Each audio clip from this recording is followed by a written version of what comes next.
Okay, today on the show, I'm joined by Mr. Anthony Carrick from the Republic of Arsenal podcast on YouTube. How are you doing, sir? I'm doing good. It's been a long time coming, but we got there in the end. So I'm very, very happy to be here. How are you? I'm good. Between work and sleepless nights with children and everything, the stars have finally aligned for tonight, and here we are. We got there. We got there in the end. So anyway, tell us a bit about yourself. Yeah, basically, yeah. As you said, name is Anthony. I'm running an Arsenal content channel, an Arsenal fan channel called the Republic of Arsenal. The name it's a pretty simple creation. I guess you can probably tell by the accent. I'm from Ireland, from the Republic of Ireland. I'm a big Arsenal fan. Put two and two together, got Republic of Arsenal. So there wasn't too much hard work on my part put into the name. But I guess how it came about with the channel and how I get into this. I started back in December just gone. I think like everybody with the lockdown, the pandemic, basically looking for something to keep myself sane more so anything else. Something to do with all the spare time. The first lockdown, I kind of felt like I wasn't very productive. I wasted a lot of time. And this is, I think, we're both, myself and Morrison, we're both in Ireland now, and I think this is our third lockdown at this stage. Yeah, it just seems like it's going on forever. Like exactly, it's never ending. So I sort of said, you know what, I can only sit around, and we were blessed with the nice weather this time last year. I was doing nothing but barbecuing, drinking, and I said, you know what, if we go back into a lockdown again, which we eventually did, I said, I need to do something productive. I need to do something from my mind. I need to do something positive. And sort of how it came about was a friend of mine who was a little bit more tech savvy than I am. He started blogging and doing other bits and pieces online, and he's doing really, really well out of it. And he kind of suggested maybe we do a podcast. We didn't really have a theme. The gimmick we kind of had was, I'm probably going to get killed for this. He's one of my best friends. He's actually a Tottenham fan. So him being a Tottenham fan, me being an Arsenal fan, obviously we're arch enemies, big rivals. Yeah. So we thought, it would be pretty cool because, like I said, big rivals, and we get together and we'll do something here. And it wasn't necessarily going to be a football podcast. It was just general life and whatever, with obviously a bit of football tied in. But long story short, it didn't work out. He decided to do his thing, and I was kind of left going, you know what am I going to do? I liked what we tried at the start, and I'd like to pursue this, So I kind of thought about it, and I said, what angle will I go with this? And I said, you know what, I'll go with the football, because like I'm passionate about football, passionate about Arsenal Football Club, and that's basically how I got a start. I started out as an audio only podcast on. I started using an app called Anchor, which I'm sure a lot of podcasters will know, which kind of sets you up with Spotify and a few other platforms, and it kind of just snowballed from there, and eventually got into doing the whole YouTube kind of thing. And before you got into that, I seen you used to do a bit of MMA. I did back in the day. back in what feels like a lifetime ago. At this stage, I started back in 2009, and I guess you could say, if you want to get technical, you could nearly say I retired about 4 or 5 years ago, but I only actually stopped competing about maybe 2 years ago. But yeah, what I mean by that is I was kind of competing, but kind of half training and half committed. And as you know yourself, like I have a young child, and I work at the job I work 50, 60 hours a week. And when I first started doing MMA, how I got into that was my dad always taught martial arts, and yeah, growing up I was always into football more so. I never really pursued the martial arts until MMA really kicked off. I remember watching The Ultimate Fighter back in the day. Yeah, I remember thinking like, this is really cool. It kind of felt like the first reality TV show for lads, because you see Big Brother and all those things, and the girls, they'd have you sitting there on a Saturday night and you'd be watching this, and I'd be going, oh, it's X Factor and it's Big Brother and all these celebrity shows. Yeah. And we finally got a show, and kind of going, this is kind of cool. This is a lot of lads in the house, and they're drinking and then they're fighting, and yeah, it was just really, really cool. Yeah. So yeah, he started. The martial arts evolved, and this is what the younger people wanted. MMA and that. So he kind of tailored his classes and that in around more MMA based martial arts and that. And the weather being in Ireland, you're playing football and you're getting waterlogged pitches and frozen pitches, kind of December through to maybe March. It's an absolute write-off. You're not getting any games. Everything's called off. So I sort of said, look, I need something to keep myself fit. And he suggested, well, come down to the gym. It doesn't have to be any contact. You can do a bit of pad work, do a bit of bag work, and be no harm. Learn a bit while you're there. So we did that for a couple of months, and it was one of them. I kind of caught the bug for it. I kind of said, I'm actually really enjoying this, and I really enjoyed the different element to training.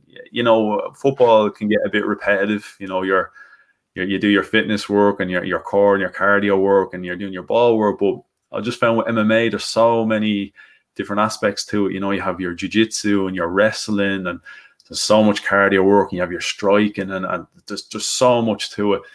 And I really kind of fell in love with it. And I think I trained for about maybe 8 months or so. And I sort of said, you know what? I kind of built up the bravery to get in and start doing a bit of sparring with the guys.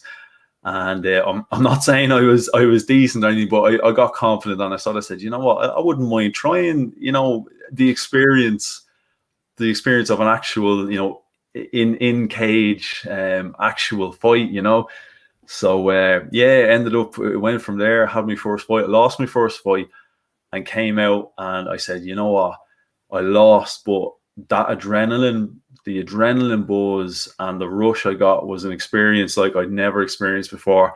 I was used to doing team sports, being football, 11 guys on a pitch, and even if you score that match-winning goal, it's such a buzz and such a rush, but there's nothing like when you're in there, an MMA fight, and it's once that cage door locks, and it's a referee in between you and another man, and it's just you in it. So if you win, it's an accumulation of a lot of things. All the hard work. It is a team sport in a sense, because you've your training partners, your coaches, and all that leading up to it. But once the door closes and the bell goes, it's just you, and it's a crazy feeling. It's very hard to describe, but it's as I said, like win, lose or draw, it's one of them where you come out absolutely buzzing. Like, it's definitely an experience. Are you going to give us your numbers?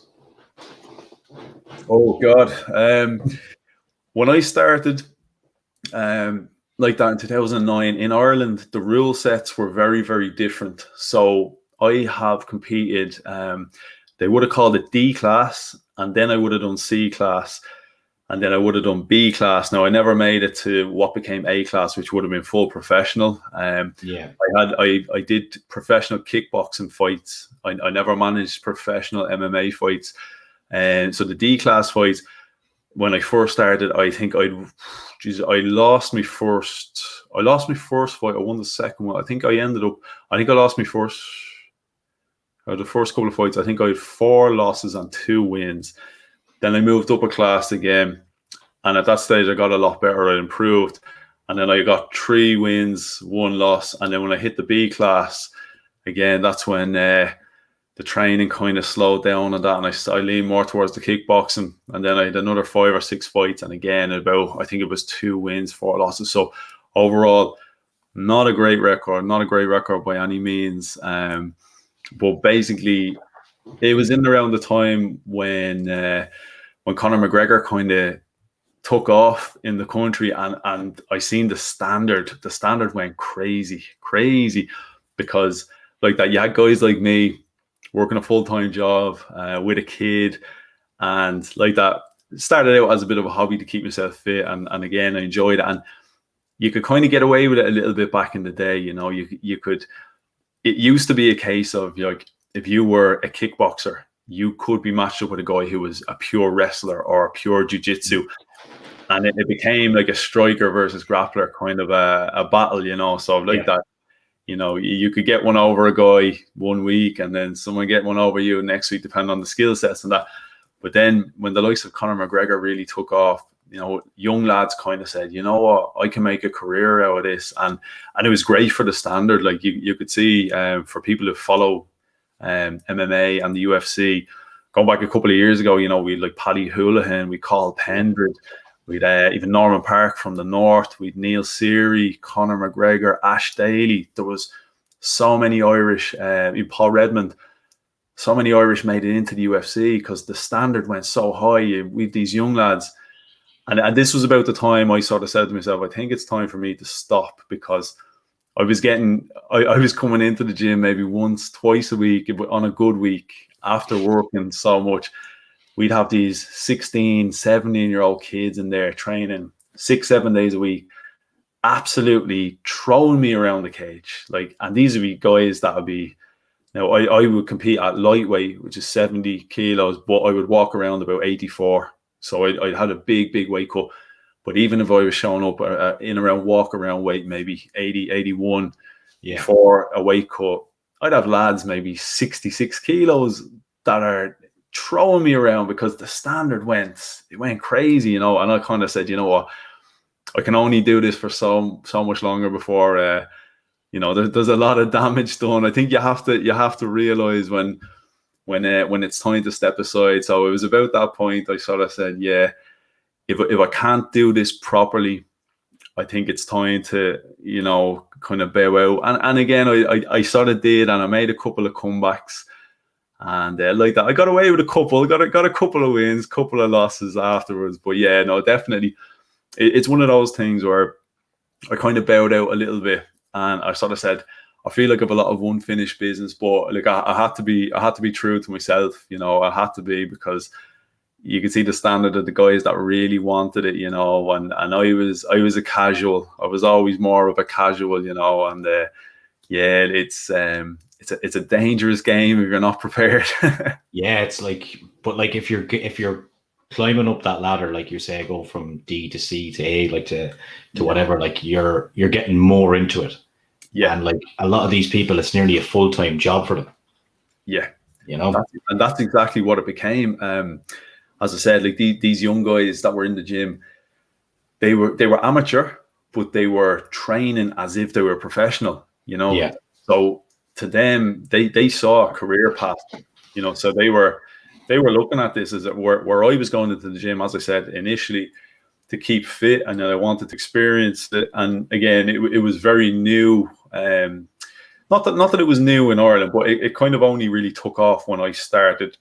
It was sort of underground in a sense, It wasn't that well known. There was a couple of gyms and a couple of competitions, but you kind of, like I said, you could kind of get away with it a little bit, and you could kind of, I guess, learn the ropes a little bit and do your time. Whereas nowadays, the scene has changed an awful lot. It's such a shame. It's really died out. There's a lot of reasons for that, but it got to a point where you would have to be fully rounded. Like the days of a striker versus grappler completely disappeared. If you were showing up on a Saturday night for a competition or a fight or whatever, you knew the guy that was going to be on the opposite side was going to be a well-rounded striker. He was going to have good jiu-jitsu. He was going to be a competent wrestler. There was none of this like, well, I'll probably be a better striker. He might be a better wrestler. I'll keep it standing. That all went out the window. And that's where, the likes of me, I really struggled, because again, we've only got so much time. I show up on, say, a Wednesday night, and it might be a striking class, and then I might get down on Friday next week and it's a jiu-jitsu class.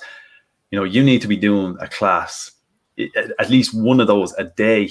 If you really want to make it, because there's so many different aspects to it. So much to learn. And as I said, you get easy found out. But yeah, it's such a shame now. The scene it hit such a height. As I said, I listed off a load of guys that made it, all the way to the UFC, and nowadays, the amateur scene it's been wiped out in Ireland. There's been so much, a lot of politics and stuff that went on. I'm not sure like how closely you followed it yourself, but yeah, I get lots of big gyms and kind of taking all the talents and stuff like that.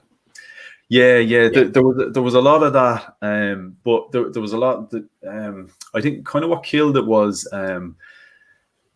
they brought in a lot of safety aspects, which was great and which was needed, because there was an event that was held, Cage Contenders, and there was a guy actually died, a professional fight. It was a Portuguese guy, and it was after the fight. He went. I think he'd done a 3-round fight, and it had gone to decision. And afterwards, he'd gone backstage, and he wasn't feeling great. And I think within 20 minutes, he passed out, and he was gone then. But what had happened afterwards was it actually come out, I think, from his camp. He'd actually been knocked out a week previous to the fight. So he was actually concussed going into the fight. So he never should have competed, but this was never disclosed. So basically what they did was for the safety aspect, they brought in, like, professionals have to have MRI scans, which is brilliant, absolutely brilliant. By doing that, though, they tested a lot of guys, and a lot of guys found to have, kind of cloudiness in the brain and bits and pieces, and it wiped out a lot of people, and that was the end of a lot of people's career, which is great, because not great for them in a competition sense, but at the same time, you'd like to know, how close you are to, irreversible damage. But like that, it kind of spawned the whole, new set of precautions and rules, and then it got a bit unrealistic afterwards. It got almost a bit too safe, to the point where you nearly couldn't have competition. They watered down the rules over and over and over again, to the point where it basically stopped anyone from running an event. I used to be part of an event called Riashin Fighting Championships. I used to actually be the matchmaker for it. And the event that we ran before the MRIs or anything like that, we used to have a qualified doctor on the site. We used to have a full medical team, ambulance team. Yeah. We used to have a cuts team. We used to have, there was a guy, Joe Clifford, who he started out on our show, and he went on and he was a cut man in the UFC. So, we had a really, really high standard, great medical setup, and even that wasn't good enough. We got to a stage where even that wasn't enough, and everybody just kind of got kind of priced out of market. They start bringing in pretty unrealistic things, and again, a lot of politics played a part. And as you said, there's bigger, more influential gyms kind of controlled the monopoly, and yeah, long story short, everybody got priced out, and it became unrealistic. And nowadays, the amateur scene is basically dead, and this is why you're not really seeing the caliber. Rhys McKee, recently enough, went to the UFC, and he lost now. I think he got cut, but I've no doubt he'll be back, because he's of a great standard. But other than that, you used to have a queue. There was a queue of guys waiting to step up to go to the UFC. Nowadays, you're going. Ian Gary, maybe that's a guy potentially could see in the UFC. Hopefully, a guy I used to train with, Blaine O'Driscoll, hopefully will be there soon.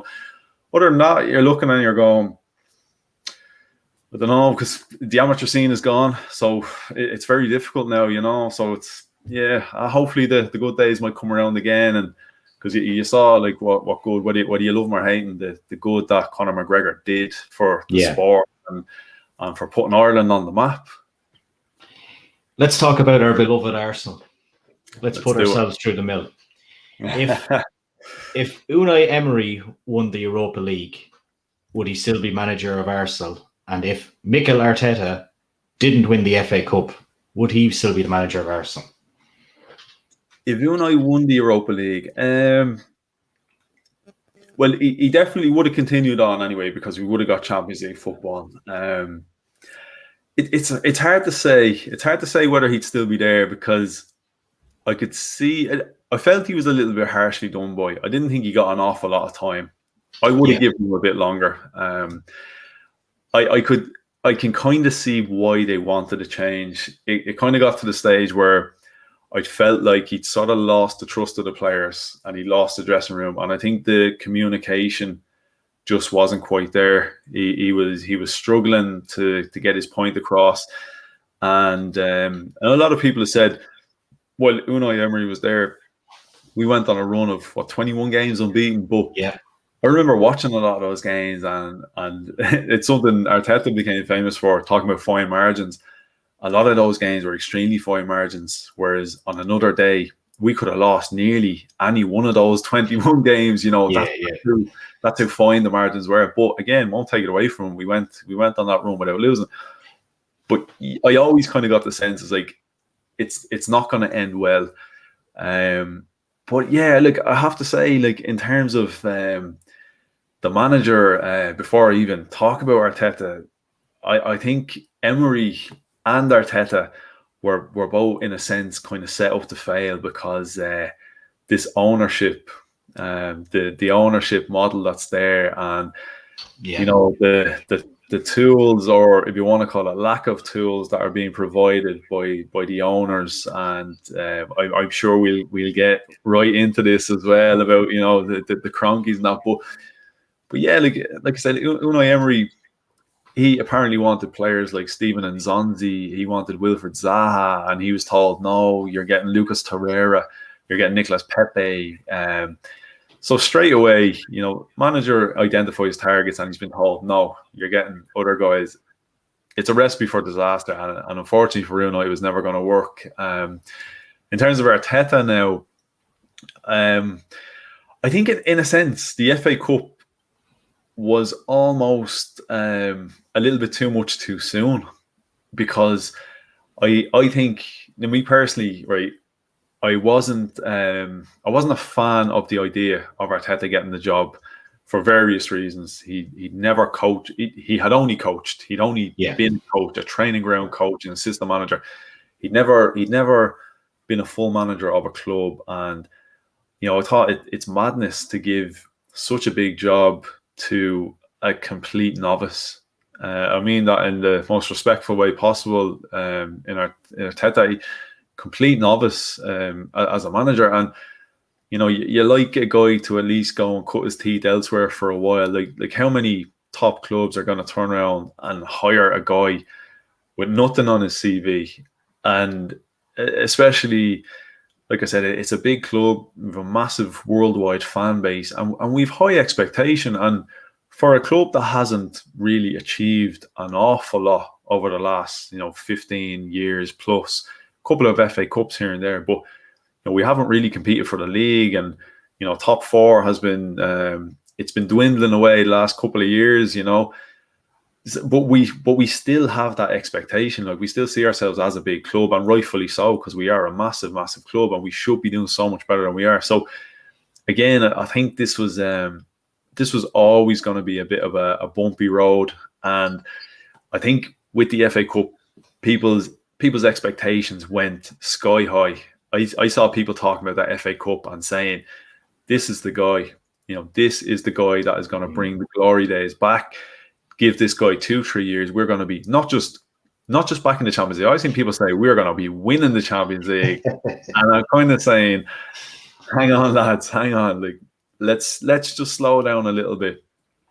And Arteta said it himself. He said, look, this is going to be a process.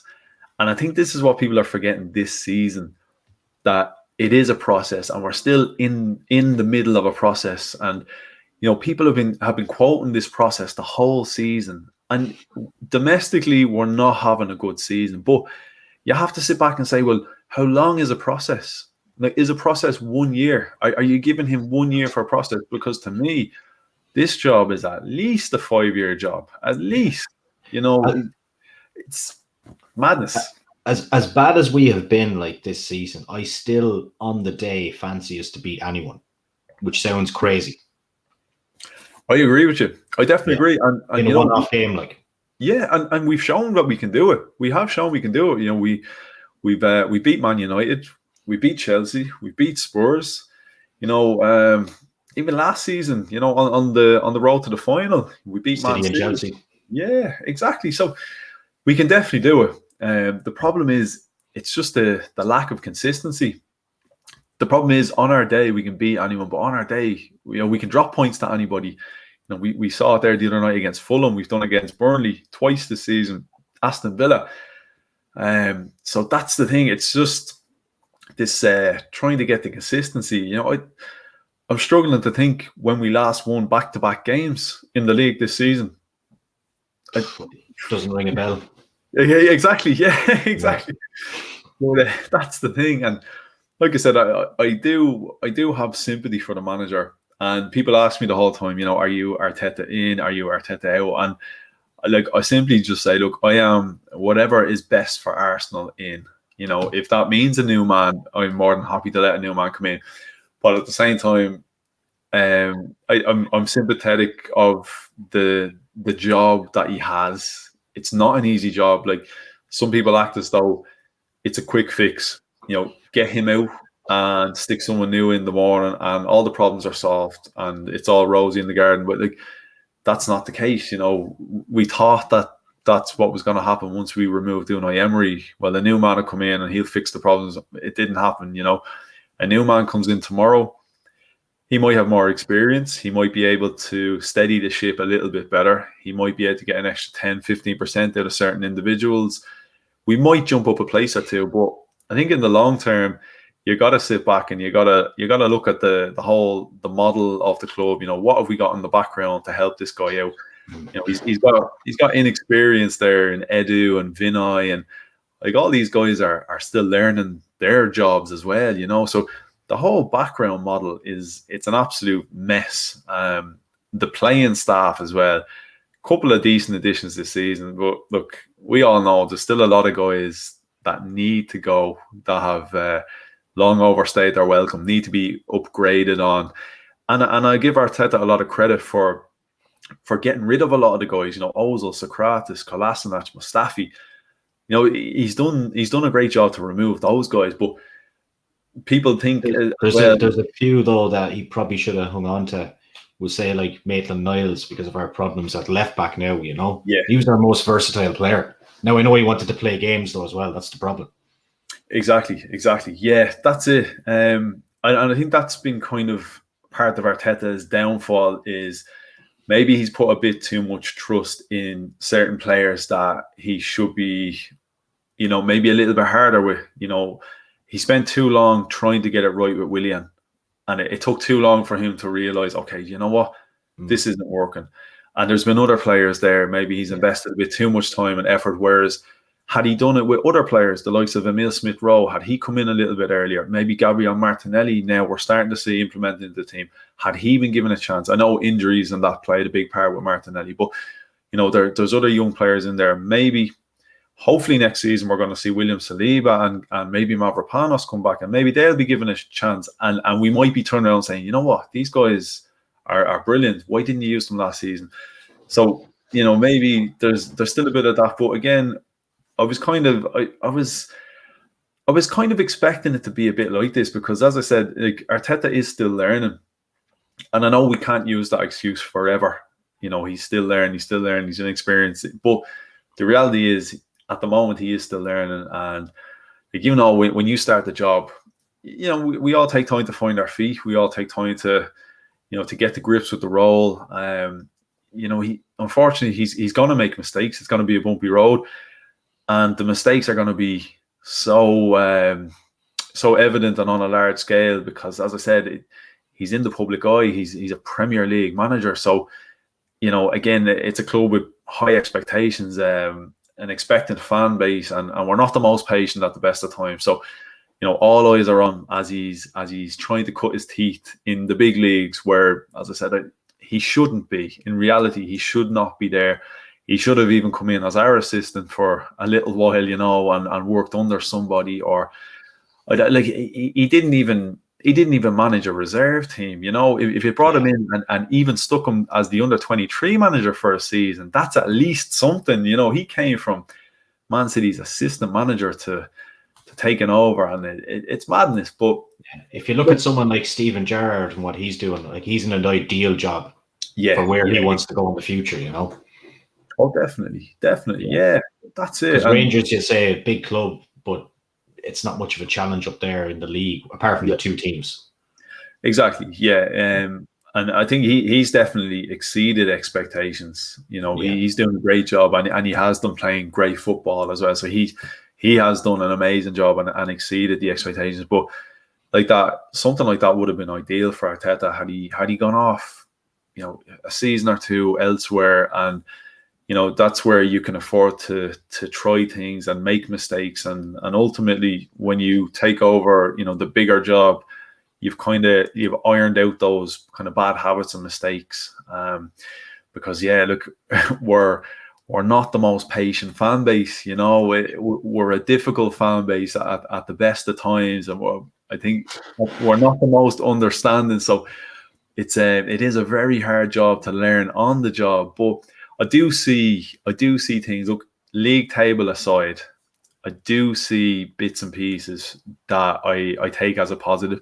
Of course, I see things that concern me as well. But again, I'm expecting that, because this whole process, I don't believe it's going to be a 1-year process. I don't believe it's going to be a 1-year process for the manager. I don't believe he's going to come in and within a season he becomes the second coming of Pep Guardiola. I don't think that's realistic. He's going to need a couple of years to really grow into the role, and he's going to need the support. And it's the thing with the owners, is he going to get the support? And that's on a financial level, and also on a background level. Like, are they going to hire the right guys to advise him and do the work for him, or is he going to be left high and dry? So that's the other side of it.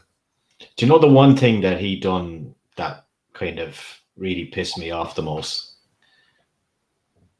Do you want to know what it is? Yeah, go for it. Right. People are sick of talking about this, but when you put it into context, right? Emi Martinez, 10 years at Arsenal, gets his chance, comes in, does absolutely brilliantly, and then he just gets sold. Like, the guy's waiting there for 10 years for this chance, and he came in and he was fucking brilliant. If it wasn't for him and Aubameyang, there would have been no FA Cup last year. And then he just turned out, I couldn't believe it, just for money. Yeah, I guess, right. I agree with you. I do agree, but I do this on my channel. I like to be, when you're the host, I like to be devil's advocate, right? So when people talk about Emi Martinez, I completely agree. I think he only played 12 games, but in those 12 games, as much as I rate Bernd Leno, I felt very safe with Emi there. I seen a lot from Emi that I didn't see with Bernd Leno, and I definitely think you could argue he is the better goalkeeper all round. But I guess playing devil's advocate, what I put to people is, I sort of say, why did it take him 10 years to get a chance? What have they been seeing from him on the training ground, or what have they not been seeing from him? He's had a couple of long moves, and by all means, he has done decent. I know he was out at Reading. I think it was a Hull he was out. He was out a couple of times. That's what my concern was. I was like, well, this guy has been there for 10 years. Why has he not got a chance? What is it that they see or don't see in him? And okay, he got his opportunity, and he showed us when he got the opportunity. And this almost kind of goes back to MMA as well, because I know from training with guys in the past, they sometimes a guy will train for a certain amount of time, and I've seen them kind of in training, and they're getting pretty dominated in that a lot of the time, but they're hard working and they show up and they're trying, and they're approaching the coach and saying, well, look, when am I going to be allowed to get in and compete? And obviously there's a safety element to it where the coach is like, well, I've got to make sure you're ready and able, so you're not getting hurt. But as I said, a guy comes in and he trains every day and he works hard and he sees other people getting opportunities and he's not getting it. And then sometimes you don't feel he's quite ready, but you've got to give people a chance. And then when they get in there, suddenly they turn it on. When the bright lights are on, suddenly they turn it on and you go, whoa, like, I was not expecting that. And I think that was a little bit like Emi Martinez, because I know there was a couple of times he played Europa League games before he got that run. And I know a lot of us sat there and said, oh, I don't know about this guy. I don't know. Yeah. But he got his opportunity, and again, he wasn't fazed by the bright lights and the crowds and or whatever else. I know there wasn't crowds, but he took his chance. He took his chance. Again, I suppose from a financial point of view, to bring in Thomas Partey, who we all wanted. I don't think there's any denying, irrespective of how he's done since he's arrived. I know a lot of factors involved, but I think we all wanted Thomas Partey. we knew there was only one way we were getting them. We had to come up with some kind of cash, and like that, the opportunity presented itself where I think the club looked at it and sort of said, from a business aspect, we're not the most business savvy club. We've made an awful lot of, errors in the transfer market. We've let a lot of people go for absolutely nothing. I think they sat back and they said, you know what, 12 games ago, we'd have been doing well to get 4 or 5 million for this guy. Suddenly, there's a club in 20 million. And people have said, why didn't they sell Leno? You could have sold Leno, but at the same time, as I said, Emi Martinez was your backup for, in there for 10 years. And you're sort of saying, well, look, realistically, this is the guy everybody is looking at right now because he's just played. And Arsenal were probably saying, you know what, he's just having a good run. We know all about him. We've had him for 10 years. We know he's capable of this, but he'll probably drop off a bit. And I know, like, I'm happy for him. He's excelled at Aston Villa. I'm not too happy that he excels when he's playing against us, although it's part. But we hardly tested him the 2 games we played. Yeah. But no, he's doing well. He is doing well. And look, sometimes that's what happens, isn't it? I guess you can't hold on to everybody. And I do rate Bernd Leno, and I think Bernd Leno is getting a rough end of the stick because Emi is doing so well. Yeah, I just don't feel as safe with him though. I just think he has an error. He has an error in him, and so sometimes he doesn't push the ball out. He pushes the ball like directly in front of him. He parries. Yeah, I've said this actually. I said this a long time ago. He's a great shot stopper. The problem is he parries it right back out, as you said, right in front of him for the attacker just to put the ball in the net. Whereas, Emi is a more dominant kind of figure, better in the air, and like that, I think he's more likely to actually catch the ball rather than this parrying the ball. That annoys me. Like, if you're gonna do it, parry away from goal, not back out going to yourself. Like we got a goal there the other night, the goalkeeper parrying it straight out to Eddie Nketiah, So it's like, just why they don't just play, like, push the ball away. I know, but hey, I'm not a goalkeeper, so I never know. While we're talking about the money end of things and Stan Kroenke having to sell the goalkeeper to get a bit of cash, like, even though we know there's a lot of cash in the bank, he just doesn't want to use it. Yeah. What did you think about all this shit that happened this week with this Super League? It was the biggest shambles I think I've ever seen in football. It's absolute madness. Do you know what? It's a funny one because it's something that's been talked about for so long. And even going back, Arsene Wenger said something like 10 years ago, like, eventually there's going to be a Super League and that. And it's one of those, it's kind of, it's been in the background for a long time, but you never really thought, you sort of said, it's something that people are talking about, but it's never going to happen. It can't happen, You're sort of saying, like, the Premier League is too big, La Liga is too big, this cannot happen. This was the type of thing I've said a couple of times that, this is what I used to do back in the day when I used to play Football Manager. I used to get on the editor and I used to create my own league, and I put all the top sides in just for a bit of fun, just because it's a fantasy that you'll never ever see. It's something that can never ever happen. And basically what happened, it was on Sunday all this kind of broke. I'd actually gone out for the day. I'd taken my daughter out for the day, and we went off. There's a big forest kind of close to us, and we often go out there. I mean, we spent the whole day trekking around this forest and in and out of trees and that. Cannot get the reception on my phone while I'm out there. So it was great, just completely off social media, switched off from reality for a couple of hours.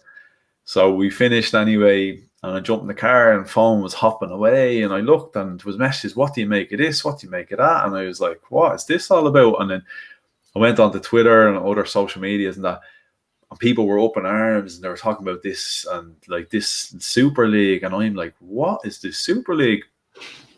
This is before I hadn't even seen this was only since the lockdown last year. I've only missed 2 Arsenal games, and one was the West Ham game, the 3-3 game. I had to come back, and I caught up after, and this was the second one I've missed. So I hadn't even seen the score of the Arsenal game at the time, and I sort of went, geez, what's all this? Oh, and Arsenal drew 1-1, and we scored a 97-minute goal as well, Yeah. So of course, when I looked into it, I was going, this can't be for real. Like this is this kind of fantasy thing everyone's been talking about for the longest time, and then of course it all escalated. Kind of for 48 hours, the statements came out, and Arsenal, one of the founding clubs, and you're going, hang on, what is this all about? But no, it was never something. It was never something I liked the idea of. Again, in a pure fantasy world, in a computer game, something like that. Yeah, for a bit of fun.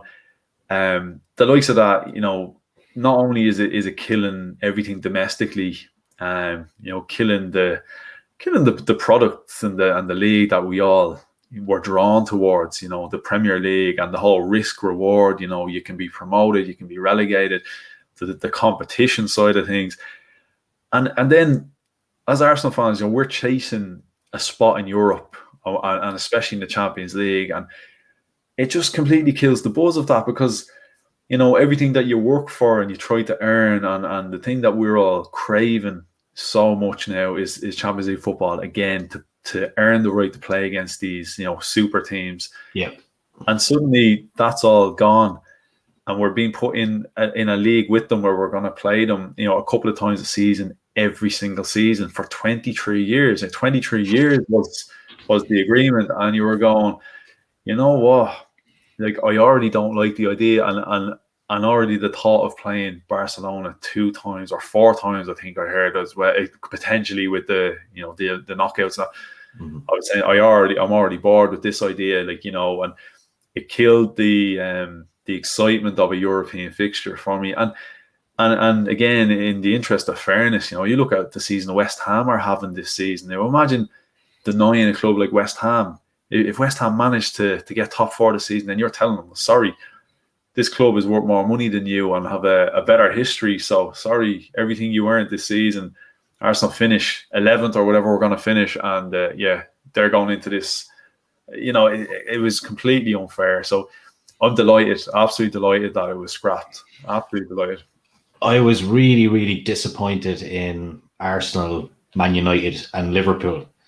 And in the greatest of respects to Chelsea and Man City, I actually wasn't surprised to see their involvement. But now that I'm looking back on it, I think it was pushed by the American owners, because City and Chelsea were the first people out of it, and the model of it is the American model. So whilst I was not surprised to see Chelsea and City, and utmost respect for them coming straight out of it as well, setting the ball rolling for everyone else. Yeah, you know what I will say. I think it was easy for City and Chelsea to be the first 2 to come out of it, because they were the only 2 clubs in there that didn't need the money. So, I think this is something else that I did put out there on Twitter, and I said, look, Man City are going to look like the heroes here because they're the first ones to pull out, and they're themselves and Chelsea are the only 2 in there that don't need the cash. They're only in there because they see themselves as 2 of the biggest clubs in the world,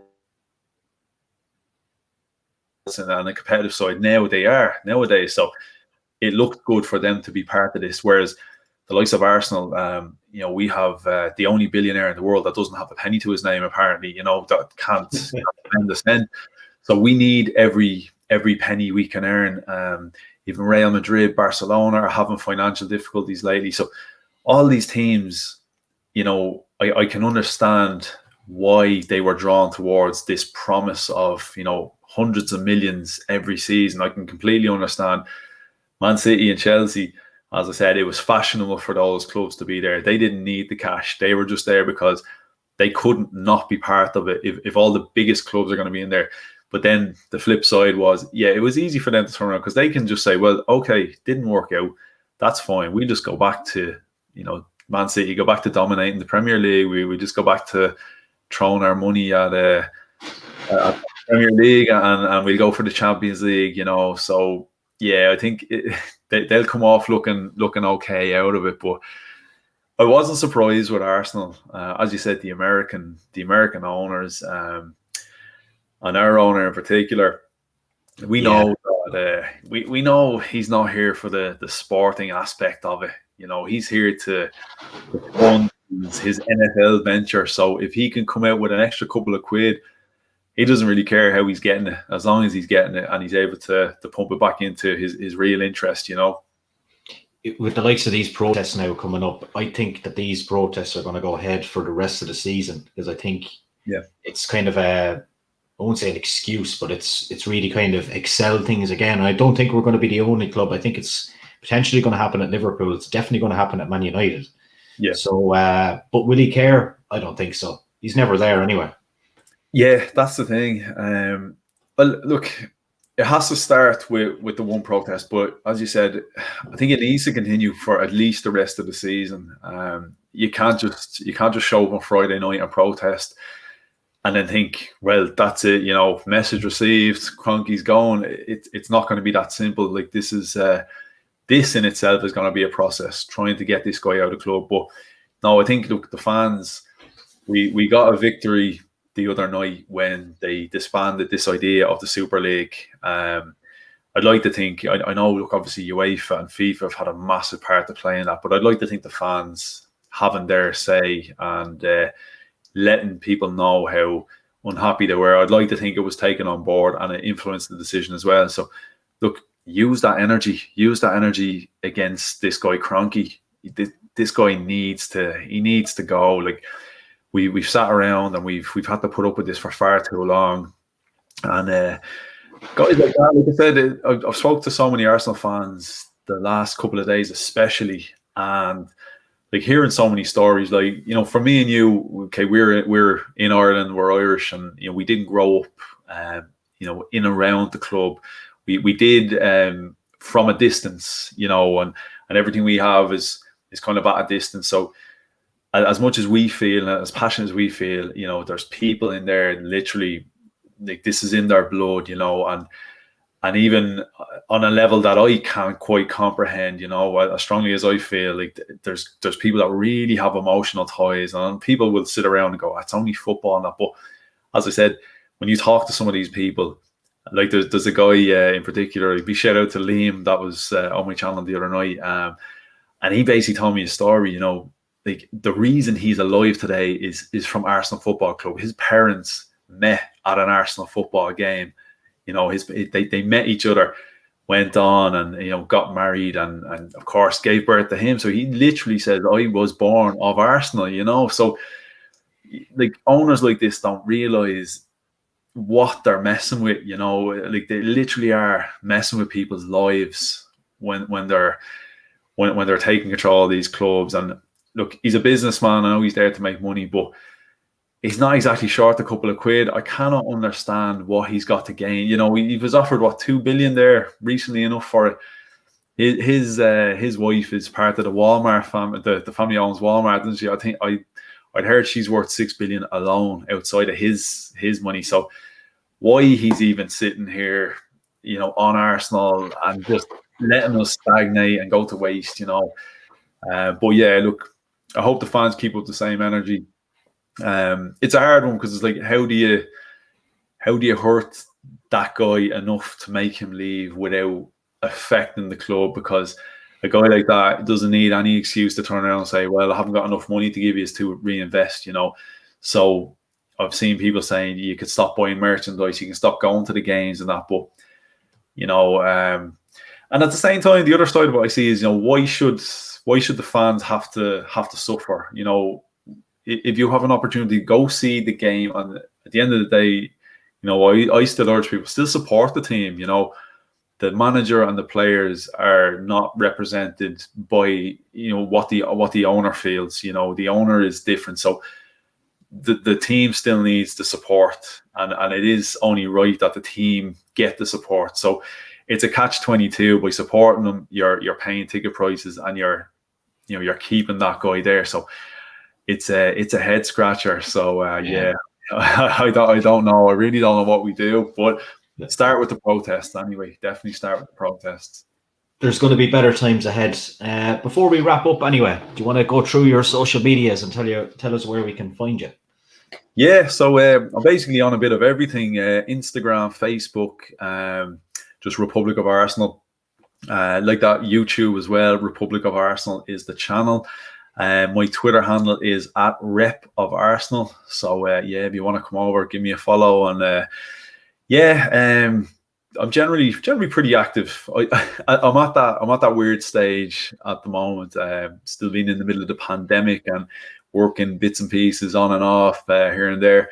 So I'm not the most structured at the moment. I'm likely to sit here and I've nothing planned, and then an idea pop into my head, and I'll go on and I'll go live and that. So, look, generally you'll see if you are interested in Arsenal and Arsenal content, look, come over. Plenty of content. Get some great guests on, and Morris, I've no doubt you'll be on soon talking Arsenal. I'll be on soon. Just make sure I have the young lad asleep. I often have that problem myself. Yeah. And I'll have you back on here maybe during the summer, and we'll see how things are shaping up, maybe, if you're interested. Yeah, 100%. I'd definitely be back. No, it's been great. I really, really enjoyed it. Yeah, it was cool, man. Deadly. Thanks a million. No problem.